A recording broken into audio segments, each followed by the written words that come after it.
فبأي آلاء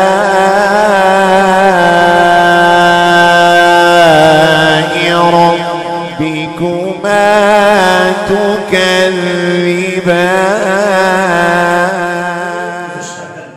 قرآن مقدس نے بیان فرمایا، کیا بیان فرمایا کہ کیا ہم ڈرتے نہیں ہیں کہ رب تبارک و تعالی زمین کے نیچے سے یا آسمان سے کسی بھی طریقے سے عذاب بھیج دے؟ کیا بندے گناہ کرتے وقت اس بات سے ڈرتے نہیں؟ یہ ایک ذکر ہوا ہے. پھر اس کے بعد اللہ تبارک و تعالی اب اپنے محبوب صلی اللہ علیہ وسلم کو تسلی دیتے ہوئے فرماتا ہے، محبوب یہ لوگ آپ کی باتیں نہیں مانتے، آپ اسے گھبرائیے نہیں. سبحان اللہ.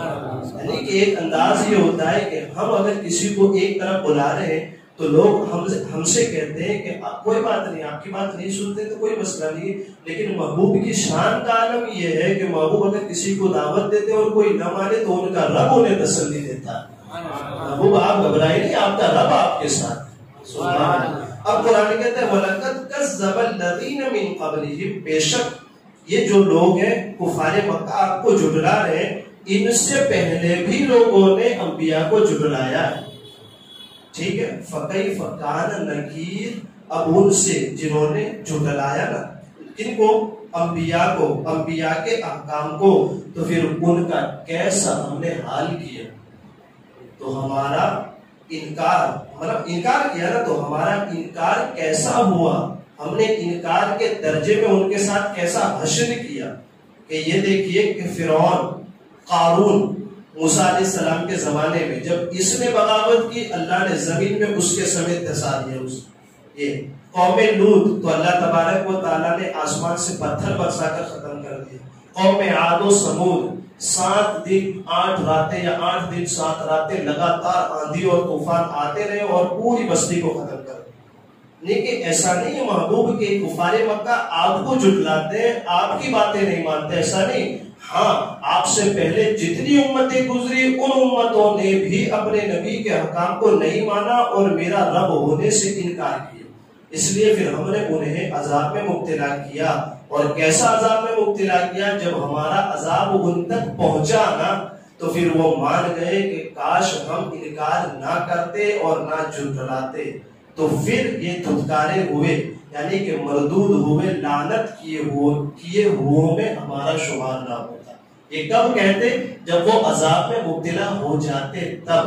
کہ نبی تو ڈراتے تھے بار بار عذاب سے کہ لوگوں رب کے عذاب سے ڈرو، رب کے عذاب سے ڈرو، لیکن وہ سمجھتے نہیں. جب رب کا عذاب آ گیا، ان عذابوں میں مبتلا ہو گئے، اب سمجھ میں آ گیا یار کاش نبی کی بات مان لی ہوتی تو پھر عذاب میں مبتلا نہ ہو. تو فَكَيْفَ كَانَ نَكِيرٌ، اللہ فرماتا ہے کیسا ہوا ہمارا انکار کرنا، ہم نے کیسے انہیں پکڑا. یہ نبی اکرم صلی اللہ علیہ وسلم کو تسلی ہے. اور یہاں ہمارے لیے ایک سبق بھی ہے کہ نبی آخر الزمان سرکار صلی اللہ علیہ وسلم کی امت میں ہم آئے تو پھر ہماری ذمہ داری ہے کہ ہم ان کے بتائے ہوئے احکام پر عمل کریں، تاکہ جو حال پہلے کی امتوں کا ہوا نافرمانی کر کے وہ حال ہمارا نہ ہو، بلکہ ان میں شمار ہو جنہوں نے نبی کی فرما برداری کی. جتنی ہو سکے، جہاں تک ہو سکے، ممکن ہو، نبی اکرم صلی اللہ علیہ وسلم کی باتوں کو ماننے، آپ کی سنتوں پر عمل کرنے کی ہمیں کوشش کرنی چاہیے. اس آیت سے یہ بھی ہمیں سبق ملتا ہے. اور اس کے بعد والی جو آیت ہے وہ تو ایک دم بہت زبردست آیت ہے، بلکہ آپ اس کو دیکھیں گے، پڑھیں گے تو پتا چلے گا کہ دنیا جو آج ترقی کر رہی ہے قرآن پہلے سے ہی وہ سب بتا چکا ہے. ایسا اولم یروا الی الطیر، کیا یہ جو کفار مکہ آپ کا انکار کرتے ہیں، کیا انہوں نے اوپر آسمان میں اڑنے والے پرندے نہیں دیکھے؟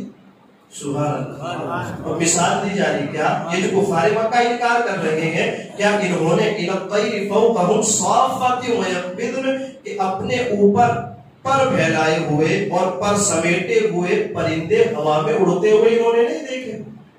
اچھا، یہ مثال بیان کر کے کیا بتانا مقصود ہے؟ قرآن آگے خود بیان فرماتا ہے ما یمسکہن الا الرحمن، انہیں کون ٹھہرا رکھتا ہے؟ تو ہوا میں اڑتے ہیں تو انہیں کون ٹھہرا رکھتا ہے؟ الا الرحمن، یہ ان کا رب ہے جو انہیں ٹھہرا رکھتا ہے. یہ ان کی اپنی کوئی طاقت نہیں ہے کہ کہ پرندہ پر مارے اور پھر ایسا کر کے ہوا میں اڑتا رہے، تو پھر اسے یہ اڑاتا کون ہے؟ پھر اللہ فرماتے ہیں اس کا رحمان اسے اڑاتا ہے، اس کا رب اسے اڑاتا ہے۔ پھر آگے قرآن پھر فرماتا ہے کہ انہ بکل شیء بصیر، بے شک وہ تو ہر چیز کو اچھے سے اچھے طریقے سے دیکھنے والا ہے۔ سبحان اللہ، یہ بیان فرمایا۔ اس کی تھوڑی سی تفصیل سماعت کریں کہ اس آیت میں اللہ عز و جل نے وہ چیز بیان فرمائی جو اس کی قدرت کے کمال پہ دلالت کر۔ پہلے تو قدرت کا بیان ہوا نا کہ بغیر ستون کے آسمان کھڑا ہے، پھر اس میں ستارے ہیں، پھر اس میں چاند ہے، ہر چیز ہے، لیکن اب قدرت کا کمال، ایک بچہ ہے پھر وہ جوانی میں پہنچ جائے تو پھر جوش و جذبہ اور طاقت کے ساتھ آ جاتا ہے، تو پھر یہ قدرت کا کمال کیسا ہے کہ دلالت کرتی ہے کہ اللہ تبارک و تعالیٰ نے فرمایا کیا کہ کفار مکہ غافل ہیں، غفلت میں پڑے ہیں، اور انہوں نے اپنے اوپر ہوا میں اڑتے وقت پر پھیلاتے ہوئے اور پروں کو سمیٹتے ہوئے پرندے نہیں دیکھے۔ انہوں نے ہوا میں پر پھیلانے اور سمیٹنے کی حالت میں گرنے سے رحمان کے سوا کوئی نہیں روکتا انہیں۔ کیوں؟ حالانکہ پرندے تو بوجھل ہوتے ہیں، پرندے موٹے ہوتے ہیں، پرندے وزنی ہوتے ہیں۔ آپ کو، ہم کو، سب کو معلوم ہے 1 روپے کا سکہ جس کا گرام 2 سے 3 ہوگا، اسے بھی ہوا میں اڑائیں تو فوراً نیچے آ جاتا ہے۔ تو پرندہ، وہ باز، وہ شترا، چیل، یہ تو نہ جانے کتنے کلو کے ہوتے، وہ کیسے ہوا میں اڑتے؟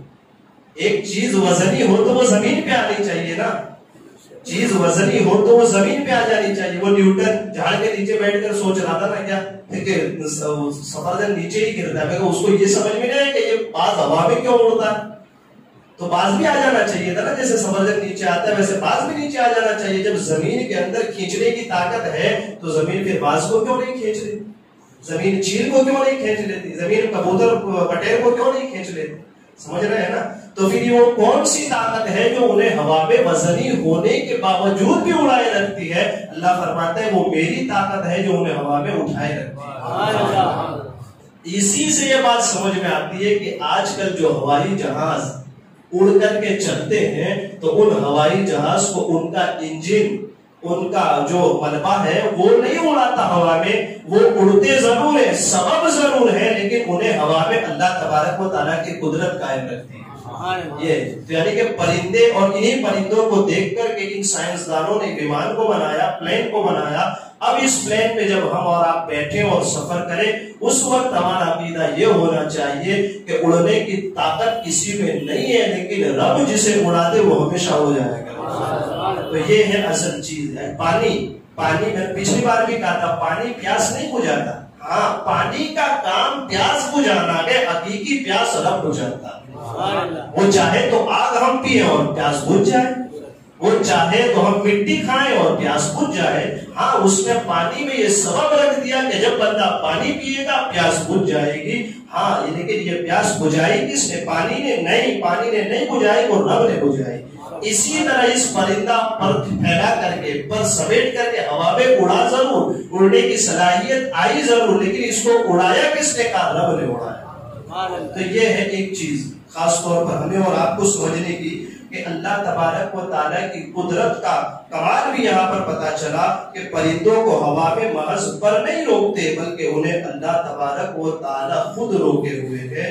اسی طرح فی زمانہ ہوا میں محو پرواز ٹنوں وزنی ہوائی جہازوں کو مشین اور انجن گرنے سے نہیں بچا سکتے، بلکہ انہیں بھی اللہ تعالیٰ ہی گرنے سے بچاتا ہے۔ یعنی کہ تمام کام کا حقیقی کرنے والا اگر کوئی ہے تو وہ اللہ تبارک و تعالیٰ ہے۔ ہاں اسی کے ذریعے سے، اسی کے واسطے سے ہمارا کام نکل جاتا ہے، لیکن حقیقت میں وہ کام ہمارے رب نے پورا کیا ہوا۔